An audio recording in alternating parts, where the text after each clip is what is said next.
ఈ కూటమి ప్రభుత్వం వల్ల ఒకవైపు జనసేన సైనికులు అల్లాడిపోతున్నారు.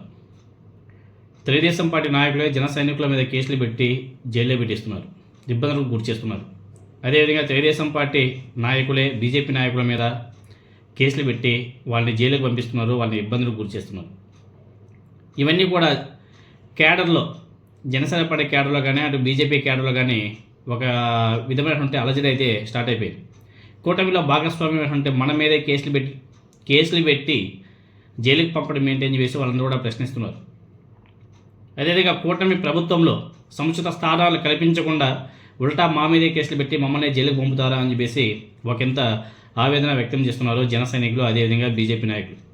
ఆంధ్రప్రదేశ్లో రాజకీయాలు ఏ రోజు ఎలా ఉంటాయో ఎవరికి అర్థం కాదు, ఎలా అయినా మారిపోవచ్చు. ఇప్పుడు ఉండే సిచ్యువేషన్లో అంటే ఇప్పుడు 2 years అవుతుంది కాబట్టి ఇంకొక 1.5 year తర్వాత రాజకీయాలు ఎలా ఉంటాయనేది మాత్రం చాలా ఆసక్తికరంగా చూడాల్సిన అవసరం కూడా ఉంది. అదేవిధంగా జన సైనికులు మాత్రం, అదేవిధంగా టీడీపీ కార్యకర్తలే కొంతమంది చంద్రబాబు నాయుడు గారి పరిపాలన మీద, చంద్రబాబు నాయుడు గారు మాట్లాడే మాటల మీద, చంద్రబాబు నాయుడు గారు వ్యక్తం చేసే ఆగ్రహం మీద చాలా కామెడీగా, సెటరికల్గా, అదేవిధంగా జన సైనికులు తమ బాధను వ్యక్తపరుస్తూ కూటమిలో వాళ్ళ పరిస్థితి ఏమిటనేసి వాళ్ళు ఒకవైపు, వీళ్ళందరూ కూడా సోషల్ మీడియాలో బీభత్సంగా విరుచుకుపడుతున్నారు. ఒక విధంగా చెప్పాలంటే ఈ కూటమి ప్రభుత్వం ఈవెన్ వాళ్ళ సొంత పార్టీ కార్యకర్తలు కూడా న్యాయం చేయలేకపోతుంది అనేసి చాలా స్పష్టంగా అర్థమవుతుంది. ఫర్ ఎగ్జాంపుల్ జనసేన సైనికుడు మీకు అందరికీ తెలిసిందే ప్రసాద్ చిగిలిశెట్టి, ఆయన ఒక పోస్ట్ అయినాడు, ఇంకో 15 ఏళ్ళు పొత్తు సీఎం టీడీపీ, మాకు కూటమిలో అన్యాయం జరిగింది, స్థానిక నామినేటెడ్ పదవులు ఇవ్వడం లేదు అనేసి మాట్లాడిన వారిని సస్పెండ్ చేసుకుంటూ పోవడం, షోకాజ్ నోటీస్ ఇవ్వకుండా చిన్న చితకా సంఘటనలకు కూడా సస్పెండ్ చేయడం, టీడీపీ స్థానికంగా మొత్తం ఆక్రమించడం, జనసేన పేరుకే ప్రభుత్వంలో ఉంది అన్నట్టు పరిస్థితి ఉంది.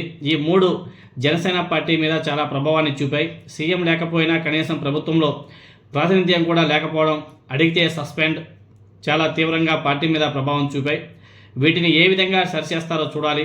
2029 ఎన్నికల్లో ఊహకందని విధంగా ప్రభావం చూపిస్తాయి.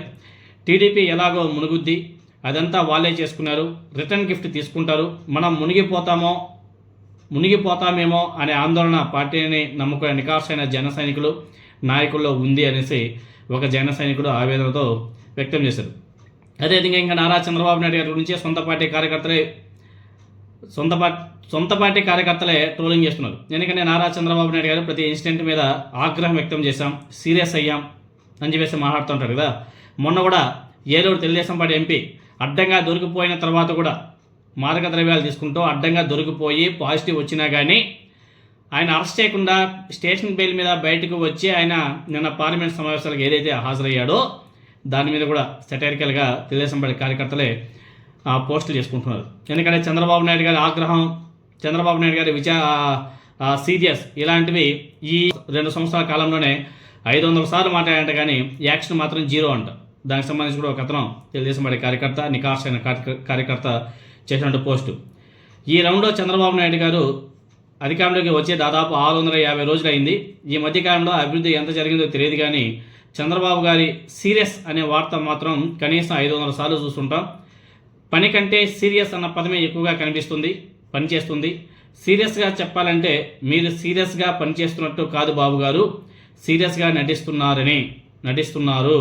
ఇప్పుడు చంద్రబాబు సీరియస్ అనే పదం పెద్ద కామెడీగా అయిపోయింది అని చెప్పేసి తెలుగుదేశం పార్టీ సోషల్ మీడియా కార్యకర్త, తెలుగుదేశం పార్టీ నికార్సైన కార్యకర్త చేసినటువంటి పోస్ట్ ఇది. ఇలా ఉంది కూటమి ప్రభుత్వం యొక్క పరిపాలన.